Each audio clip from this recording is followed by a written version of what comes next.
Eu dou motivo pra me chamar de caipira, mas continuo lhe tratando de senhor.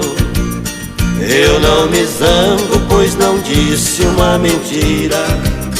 Pelo contrário, isso até me dá valor. Sua infância foi lições de faculdade, na realidade hoje é grande doutor. Não tive estudos, minha escola foi trabalho, desbravando meu sertão no interior.